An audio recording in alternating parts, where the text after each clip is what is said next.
After my last video about a daughter-in-law getting labeled as lazy just because she wakes up late, I received a huge response and feedback from that video. And what I realized is that this isn't actually about sleep, is it? There is something darker going on in many families. This is what I want to address in this video, right? Some women mentioned that they get scolded for keeping their bedroom doors closed, and some said that they have to wake up early even when nobody cares about what time they went to bed. It just really doesn't matter what time they went to bed. They need to wake up early no matter what.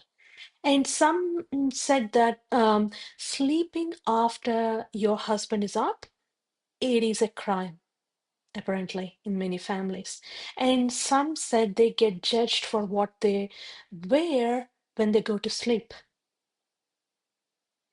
So, yeah, and this is even more, it gets even more darker, right? Some said that every day when they wake up, the first thing they have to do is go and tell good morning to the family members. No matter what, if it doesn't really matter, you need to go and straight and acknowledge them,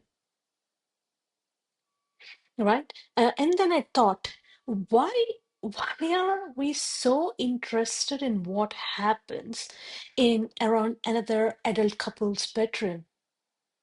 Because maybe this isn't about sleep at all.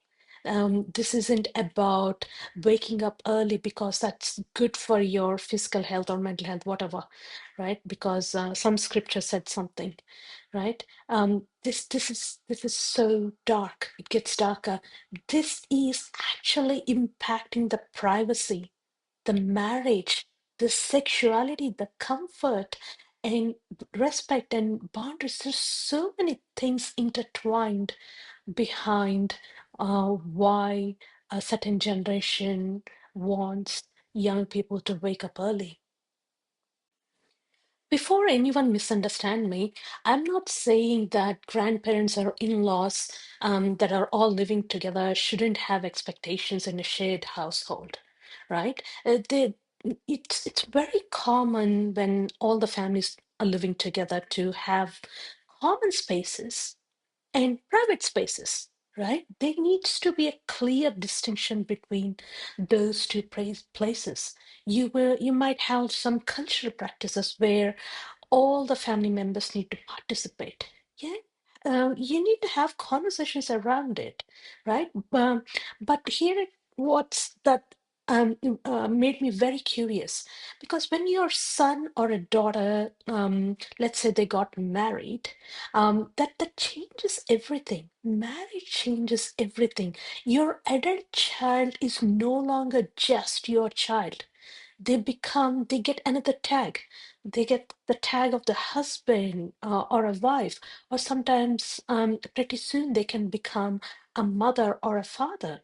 So they get to behave in a certain way. They have to fulfill certain responsibilities too, right?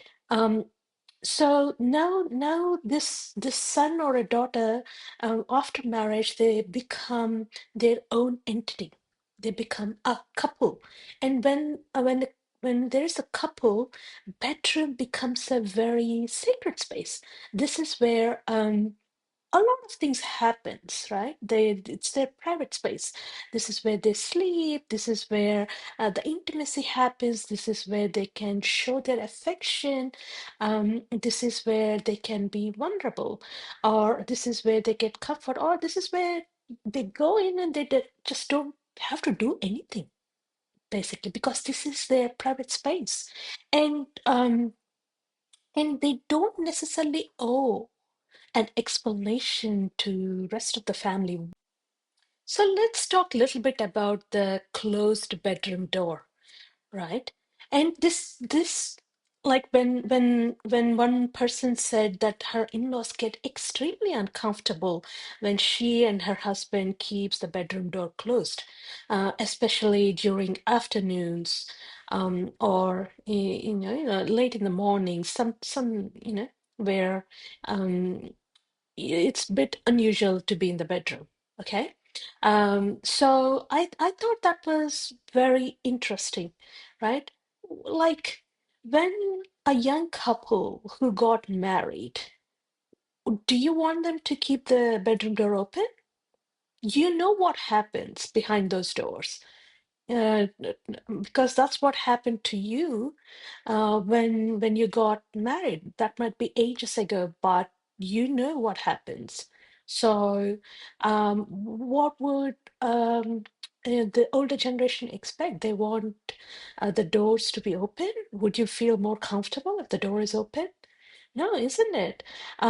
So, why does um, keeping the door closed make someone uncomfortable?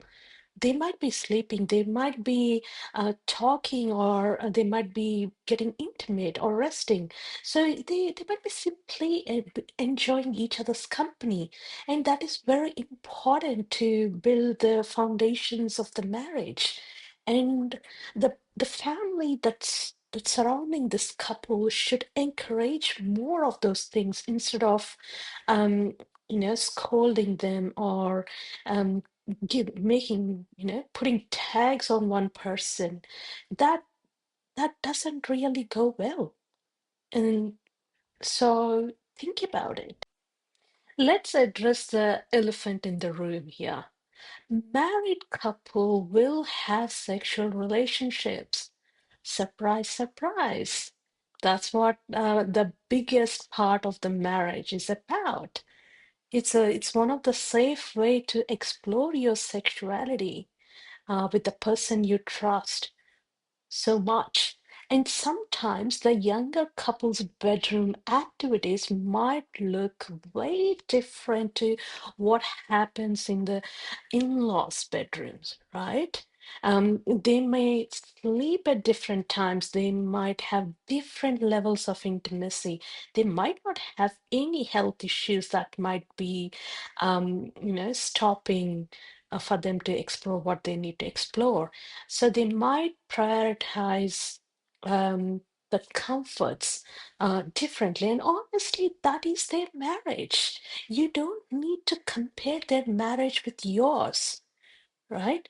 Maybe when you got married, you might not have received that kind of privacy because at that point, many families are living in very small spaces, right? Not many people had a luxury of having a big houses at that point, but these days, the context is very different. The houses are looking very different. Now you might ask, but we live together, right? Absolutely. Shared living requires considerations and expectations. If everyone is waiting for breakfast, or if children need help, if there are household responsibilities that you guys have agreed upon, those are very legitimate conversations to have, right? But there is a difference between telling them, we need you to help with something, and you should wake up because we think you should. There's a big difference.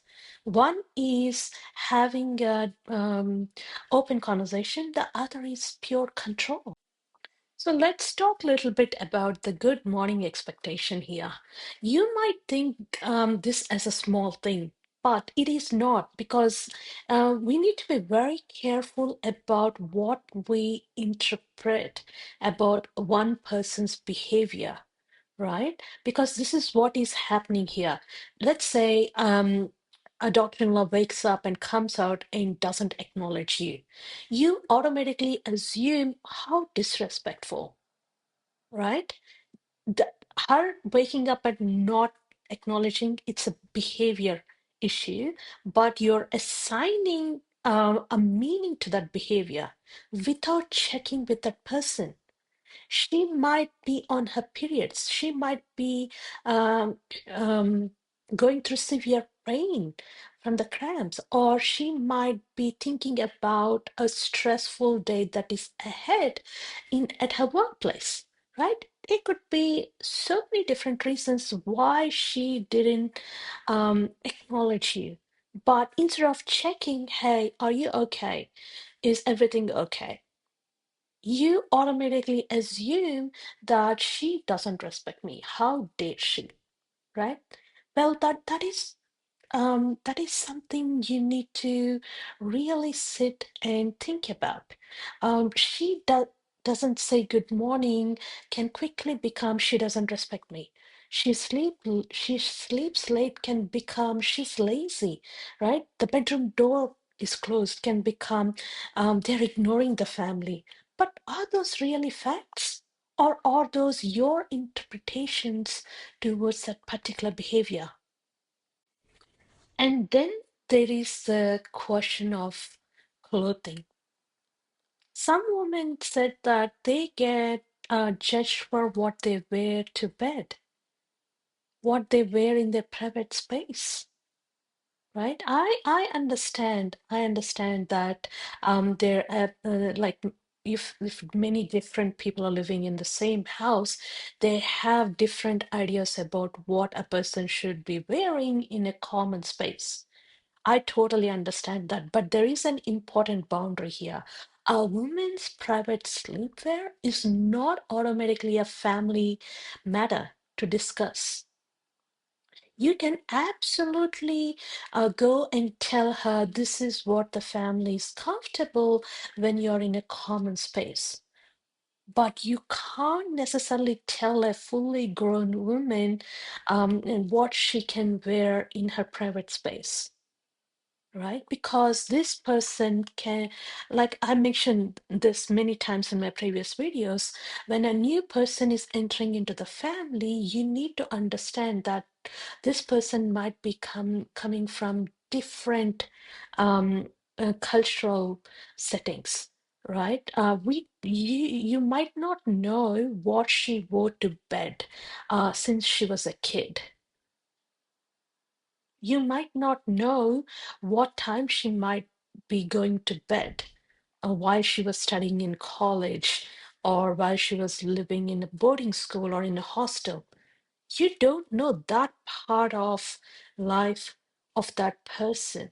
So to put an immediate expectation like that, that is something so private, um, because clothing is something that is an extremely private choice, because clothing is what keeps your body safe, warm, or cold, depending on the temperature that is out there. This helps the body to regulate temperature.